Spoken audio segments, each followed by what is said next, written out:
नमस्कार, स्वागत है आप सभी लोग का मेगा स्टार आर्ट्स क्लास चांदमारी मोतिहारी में। आज हम लोग एक सीरीज लेकर आए हैं हिंदी का। आज class 12th Hindi Bihar board काव्य खंड चैप्टर 2 को इस वीडियो के माध्यम से पढ़ेंगे। हम लोग जो चैप्टर पढ़ने जा रहे हैं उस चैप्टर का नाम क्या है?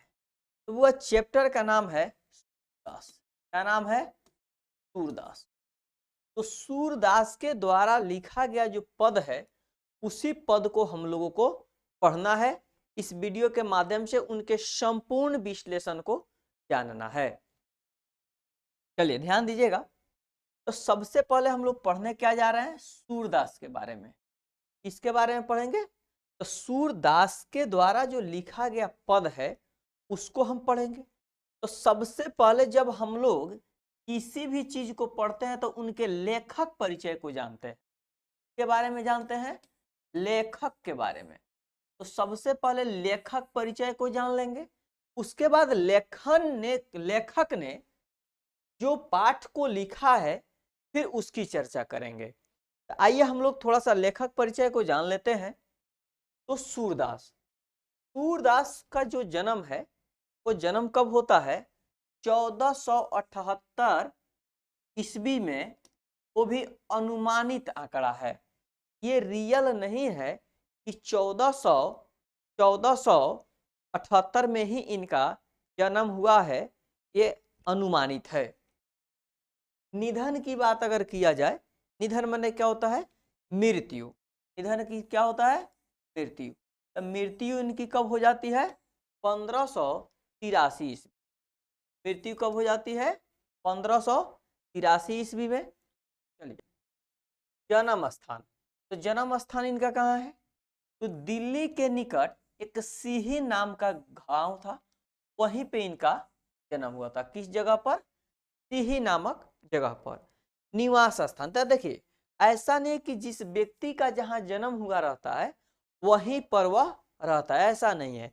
जन्म इनका हुआ सीही नामक जगह पर, लेकिन इनका निवास स्थान ये रहे कहाँ थे? तो बहुत सारे जगहों पर ये रहे थे।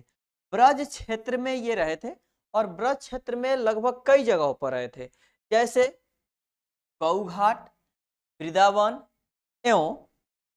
एवं पारसोली ग्राम इत्यादि जगहों पर इनका निवास स्थान रहा है। शिक्षा की अगर बात की जाए तो शिक्षा की का मतलब ये पढ़ाई लिखाई अपना जो है कहाँ से किए थे, कैसे किए थे, इनके बारे में थोड़ी हम लोग को चर्चा करनी है। तो स्वाध्याय द्वारा ज्ञान अर्जन, यानी अपने आप से, अपने से, खुद से इन्होंने ज्ञान अर्जन किया। काव्य रचना की तथा संगीत का विशद ज्ञान प्राप्त किया एवं अभ्यास किया और विशाल लोक ज्ञान इन्होंने क्या किया? हासिल किया। सूरदास का जन्म 1478 ईस्वी के आसपास माना जाता है। वे दिल्ली के निकट सीही नामक गांव में रहने वाले थे, है ना। उनके गुरु का क्या नाम है? चलिए यहाँ पर इससे पहले जो है हम लोग अंडरलाइन कर करके अलग अलग पढ़े थे, लेकिन अभी हम लोग एक सारांश के माध्यम से वन लाइनर के रूप में इनको हम लोग दोबारा पढ़ लेंगे। तो महाप्रभु वल्लभाचार्य जो है इनके गुरु थे। कौन थे? महाप्रभु वल्लभाचार्य। वे पर्यटन मतलब इनकी क्या बोलते हैं, अभिरुचि जो है किन किन क्षेत्रों में थी। तो अभिरुचि का मतलब क्या है कि इनका मन जो है सबसे ज्यादा किन क्षेत्रों में लगता था। तो पर्यटन हो, सत्संग हो, कृष्ण भक्ति हो और वैराग्य में ये क्या करते थे? ज्यादा रुचि लेते थे। इनका ज्यादा मन जो है वैराग्य जीवन हो, कृष्ण भक्ति हो, सत्संग हो, पर्यटन में घूमने फिरने में ये ज्यादा अपना व्यक्त करते थे समय को। जन्म से अंधे थे। कुछ लोग कहना रहता है कि सूरदास जो है जन्म से अंधे थे, और कुछ लोगों का कहना है कि नहीं, ये बड़े होने पर इनकी आंख धीरे धीरे चलती चली गई और इनका आंख जो है अंधे हो गए। तो कुछ लोग का कहना है कि नहीं, जन्मजात से था, और कुछ लोगों का कहना है कि बाद में आगे चल के ये हो गया। उनकी प्रमुख रचनाओं में इन्होंने जो कृतियां लिखी हैं उन कृतियों में कुछ प्रमुख कृतियां हैं, कुछ प्रमुख रचनाएं हैं। उन ऋषियों में है सबसे फेमस जो है सूरसागर है, साहित्य लहरी है, राधा राधा रसकेली है, सुर सरावली है, इत्यादि जो है इनकी प्रमुख रचनाएं हैं। तो अब हम लोग हम लोग क्या जाने हैं, कवि के परिचय के बारे में जाने हैं। अब हम लोग कवि परिचय के बाद हम लोग कवि के द्वारा लिखा गया यानी सूरदास के द्वारा जो लिखा गया पद है उनकी बात करेंगे, उनकी चर्चा करेंगे, है ना। कहते हैं कि जागिए ब्रजराज, जागिए, जागिए माने उठना, ब्रजराज कुंवर यानी ब्रज के राजा, ब्रज के राजा कुंवर, कमल कुसुम फूले यानी जो ये कमल, ये जो कमल है, ये कमल की फूले क्या हो गई है, फूल गई है। कमल के फूल क्या हो गया, खिल गया है। आपको अब जग जाना चाहिए, हे ब्रज के राजा, अब आप जगिए। क्यों, सुबह हो गया है, सुबह हो गया है और कमल की फूले भी क्या हो गई हैं, निकल गई हैं, तो आपको जग जाना चाहिए। कुमुद, कुमुद भी एक पौधा होता है और फूल का ही पौधा है। वृद्ध संकुचित भय मृग लता भूले, ये कह रहे हैं कि कुमुद का जो पौधा है, कुमुद का जो फूल है, तो देखिए कमल का फूल जब सुबह होता है, सुबह होता है तो ये खिल जाता है, और ये कुमुद का जो पौधा है ये क्या हो जाता है, धीरे धीरे बंद हो जाता है। क्यों, क्योंकि ये दिन में उगता है और यह रात में उगता है। तो ये प्रस्तुत पद, जो ये पद हम लोग पढ़े हैं, ये दोनों पद, ये वात्सल्य भाव के हैं और सूर सागर से संकलित है। यानी जो सूर सागर अभी हम लोग पीछे पढ़े हैं कि सूर सागर जो है इसकी रचना है, तो सूरदास की रचना है, तो सूर सागर पाठ से ही इस पंक्ति को लिया गया है, जिसमें सूरदास जी मातृ स्नेह का भाव प्रदर्शित कर रहे हैं। यानी ये कौन जगा रही हैं, इनको कौन जगा रही हैं, तो इनकी माता यशोदा जगा रही हैं। कौन जगा रही हैं, माता यशोदा जगा रही हैं। किनको माता यशोदा जगा रही हैं, तो कृष्ण को। तो यही बेटा और माता का जो प्रेम भाव है उसी को अपने पंक्ति से बताने का प्रयास कर रहे हैं कौन, सूरदास जी। कह रहे हैं माता यशोदा अपने पुत्र कृष्ण को सुबह होने पर क्या कर रही हैं, जगा रही हैं। वह कहती हैं कि हे ब्रज के राजकुमार, जागिए ब्रज राजकुमार ना, हे ब्रज के राजकुमार अब जाग जाओ, कमल कुसुम, कमल कमल पुष्प खिल गए हैं। यानी कमल के जो फूल हैं वो क्या हो गए हैं, खिल गए हैं, तथा कुमुद बंद हो गए हैं। यानी जो कुमुद का पौधा है जो कब जगता है, कब उगता है, सिर्फ रात्रि में ही खिलता है, तो सुबह होने के कारण यह क्या हो गया, बंद हो गया। क्योंकि इसका संबंध चंद्रमा से, चंद्रमा में रात में ही ये उगता है।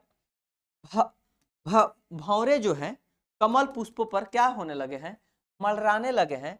अतः आप हे कृष्ण आप जग जाइए, सुबह हो गया है।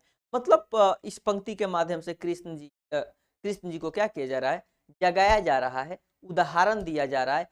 एक तरफ फूल जो है मुरझा रहा है, दूसरा फूल जो है क्या हो रहा है, उग रहा है। तो आप हे ब्रज के राजकुमार, हे ब्रज के राज, आप जगिए, आप उठिए। अगले पंक्ति में क्या कहते हैं, अगले पंक्ति में कि तमचुर खग रुग सुनहत बोलत बनराई, आराम भाती गौ हरि कनी मैं बछरा हितधाई। कह रहे हैं, कर लेना है, प्रस्तुत पात वात्सल्य भाव से है और सूर सागर से संकलित है, जिसमें सूरदास जी मातृ स्नेह का भाव प्रदर्शित कर रहे हैं।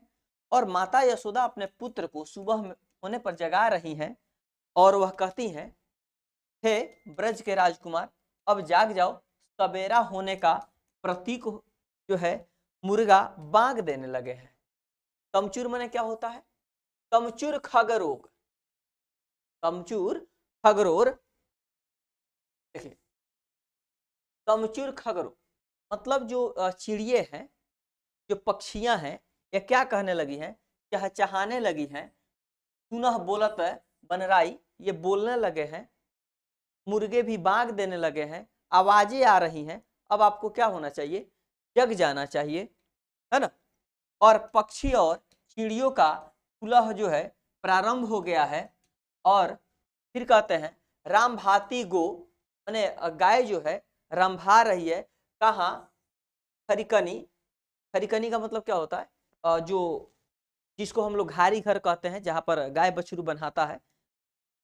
तो कह रहे हैं कि रम भाती गौ खरकनी मैं बछड़ा हित घाई, मैंने गाय जो है क्या कर रही है, चिल्ला रही है, काहे के लिए, सुबह हो गया है, अपने बछड़े को मिलने के लिए, अपने बछड़ों को दूध पिलाने के लिए। तो है ब्रज के राजकुमार, अब आपको क्या होना चाहिए, जग जाना चाहिए।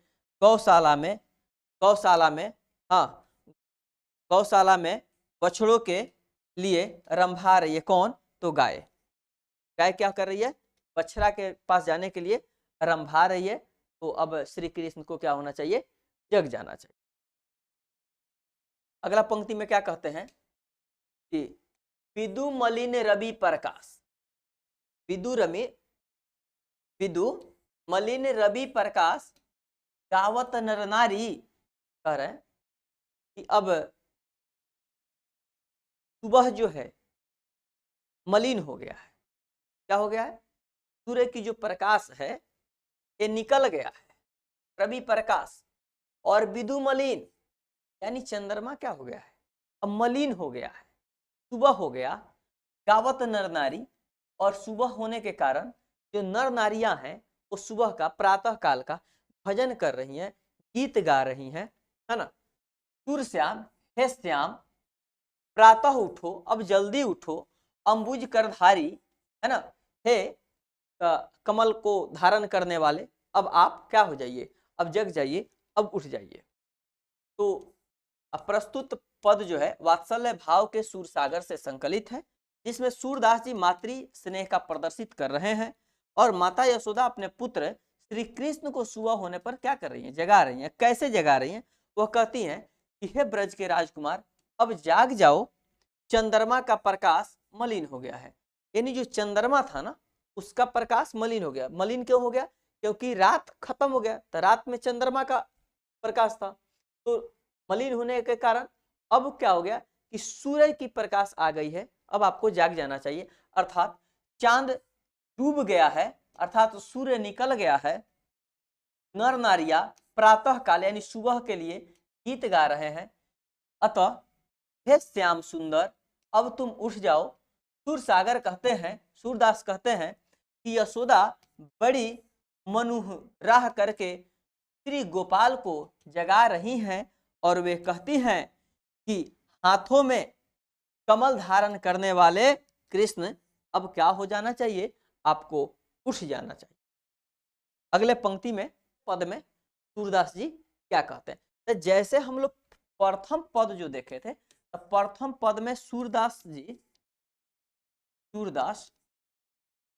मातृ प्रेम को बताए थे, मातृ प्रेम को प्रदर्शित किए थे। और इस दूसरा पंक्ति में हम लोग ये देखेंगे कि पितृ प्रेम को दिखा रहे हैं। इसको देखेंगे, पितृ प्रेम को। तो चलिए देखते हैं। कहते हैं कि जेवत श्याम नंद की कन्या, कह रहे हैं कि जेवत श्याम नंद की कन्या अकछुत खात जेवत श्याम नंद की कन्या। जैसे यहाँ पर बता रहे हैं कि जैसे नंद कृष्ण जी जो है नंद के गोद में बैठकर क्या कर रहे हैं, जब भोजन करते हैं तब क्या होता है, कछुत खात माने कुछ खाते हैं, कछु धरनी गिरावत माने कुछ धरती पर मिट्टी पर गिरा देते हैं। छवि निखरती नंद की रानी, यानी जो नंद की रानियां हैं, यानी कृष्ण की जो माता है यशोदा, इस दृश्य को जब ये देखती हैं तो बड़ा मनोरम दृश्य होता है। क्योंकि जब ये अपने पिता के नंद के जो है नंद के गोद में बैठ के जब ये खाते हैं तो कुछ खाते हैं और कुछ गिराते हैं। तो प्रस्तुत पद वात्सल्य भाव के है और सूर सागर से संकलित है, जिसमें सूरदास जी मातृ पितृ प्रेम का भाव प्रदर्शित कर रहे हैं। श्री कृष्ण नंद की गोद में, किसके गोद में, नंद के गोद में बैठकर क्या कर रहे हैं, भोजन कर रहे हैं। वे कुछ खाते हैं, कुछ धरती पर गिराते हैं तथा इस मनोरम दृश्य को नंद की रानियां यानी माता यशोदा क्या कर रही हैं, देख रही हैं। अगला पंक्ति है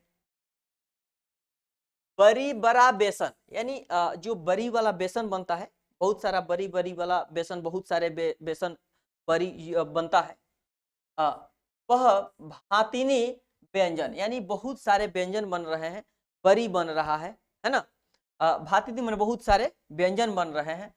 विधित आंगनिया, आंगन में बहुत सारे क्या कर रहे हैं, व्यंजन बन रहे हैं, बहुत सारे भोज्य पदार्थ बन रहे हैं। डारत खात लेत अपने कर, माने अपने से ले रहे हैं, अपने से काट रहे, अपने से खा रहे हैं। रुचि मानत दही दुनिया, लेकिन ये भले ही लाखे चीजें हैं और सारे व्यंजन को ये खा रहे हैं, लेकिन सबसे ज्यादा जो इनका मन मोह रहा है वो क्या है, दधी तोनिया, यानी जो दही का कटोरा है उस पर इनका सबसे ज्यादा क्या हो रहा है, फोकस हो रहा है, किनका, श्री कृष्ण का। तो प्रस्तुत पद जो है वात्सल्य भाव के सूरसागर से संकलित है, जिसमें सूरसागर मातृ पितृ स्नेह का भाव प्रदर्शित कर रहे हैं। श्री कृष्ण नंद की गोद में बैठकर क्या कर रहे हैं, भोजन कर रहे हैं। उससे उसके खाने के लिए अनगिनत प्रकार के व्यंजन, यानी बहुत तरह के भोजन बने हुए हैं, जैसे बेसन के बाड़े हैं, बारियां हैं इत्यादि बने हुए हैं। वे अपने हाथों से ही कुछ खाते हैं और कुछ गिराते हैं, लेकिन उनकी रुचि केवल सबसे ज्यादा दही के पात्र में क्या है, अधिक होती है। मैंने सब कुछ खाते हैं, ऐसा नहीं है कि सिर्फ दही खाते हैं, सभी व्यंजनों को खाते हैं, लेकिन सबसे ज्यादा अगर कहीं उनकी ध्यान रहती है तो वो दही का जो नदिया होता है उसमें ज्यादा इनके ध्यान रहती है। आय कहते हैं मिश्री दही माखन मिश्रित करी, यानी मिश्री हो, दही हो, मक्खन हो, ये सबको क्या कर रहे हैं, मिश्रित कर ले रहे हैं। मुख नावत छवि धनिया, और मुंह के पास क्या करते हैं, जब लेके जाते हैं, आपुन खात नंद मुख नावत, यानी अपने भी खा रहे हैं और नंद के भी मुंह में क्या कर रहे हैं, डाल रहे हैं। तो छवि कहत न बनिया, तो जो लोग देख रहे हैं, तो यह जो छवि बन रहा है, जो खुद खा रहे हैं और नंद के भी मुंह में डाल रहे हैं, तो ये छवि जो है, यह दृश्य जो है देखने से बन रहा है, एक ऐसा दृश्य बन रहा है जिसको आप मतलब अनुभव नहीं कर सकते कि कितना सुंदर जो है यह दृश्य देखने को मिल रहा है। तो प्रस्तुत पद जो है वात्सल्य भाग के सूरसागर से संकलित है, इसमें सूरदास मातृ और पितृ स्नेह का प्रदर्शित कर रहे हैं। श्री कृष्ण नंद की गोद में बैठकर भोजन कर रहे हैं, वही दही अधिक पसंद है जो वे मिश्री, दही और मक्खन को मिलाकर अपने मुख में डालते हैं, क्या करते हैं, मुख में डालते हैं। और यह मनोरम दृश्य देखकर माँ यशोदा क्या हो जाती है, धन्य हो जाती है। वे खुद भी खाते हैं और कुछ नंद जी के मुंह में भी डालते हैं। यह मनोरम छवि का वर्णन करते हुए नहीं बनता, मतलब बहुत अच्छा और सुंदर यह दृश्य जो है देखने को मिलता। जो रस नंद जसोदा बिरसत को नहीं तीन बनिया, तब जो चीज, जो रस, जो प्रेम नंद यशोदा में जो रस है, जो भाव है, जो प्रेम है, वह कहीं नहीं है, वह तीनों लोकों में नहीं है। भोजन करी नंद अचमन लिन्हो मांगत सूर जुठनिया, अगर नंद जी के द्वारा, जो नंद जी भोजन कर रहे थे या कृष्ण जी भोजन कर रहे थे, अगर उसका सिर्फ जूठा ही मिल जाए तो मैं धन्य हो जाऊंगा। ये बात कौन कह रहे हैं, सूरदास कर। अब सोचिए कितना प्रेम है कि जिससे ये प्रेम कर रहे हैं श्री कृष्ण, उनका जूठन भी अगर मिल जाए तो ये अपने आप को क्या समझेंगे, धन्य समझेंगे। तो कहते हैं कि प्रस्तुत पद वात्सल्य भाव के सूरसागर से संकलित है, जिसमें सूरदास जी मातृ प्रेम स्नेह को भाव प्रदर्शित कर रहे हैं। श्री कृष्ण नंद के गोद में बैठकर क्या कर रहे हैं, भोजन कर रहे हैं। इस दिव्य क्षण का जो आनंद नंद और यशोदा को मिल रहा है, यह तीनों लोकों में किसी को प्राप्त नहीं हो सकता। मतलब ऐसा आनंद ही लोगों को प्रतीत हो रहा है। भोजन करने के बाद नंद जी और श्री कृष्ण के कुल्हा करते समय जब कुल्हा ये कर रहे थे और सूरदास उनका जूठन क्या कर रहे थे, मांग रहे हैं। तो ये होता है क्या, प्रेम। तो ये था जो है सेकंड पद भी आपका समाप्त हो गया। तो बाकी आप लोग को वीडियो कैसा लगा है आप कमेंट सेक्शन में जरूर बताएंगे, और इस चैनल को लाइक सब्सक्राइब और शेयर करना ना भूलें। और इसी तरह के अगले भी चैप्टर देखने के लिए इस चैनल को लाइक सब्सक्राइब और शेयर करें। जय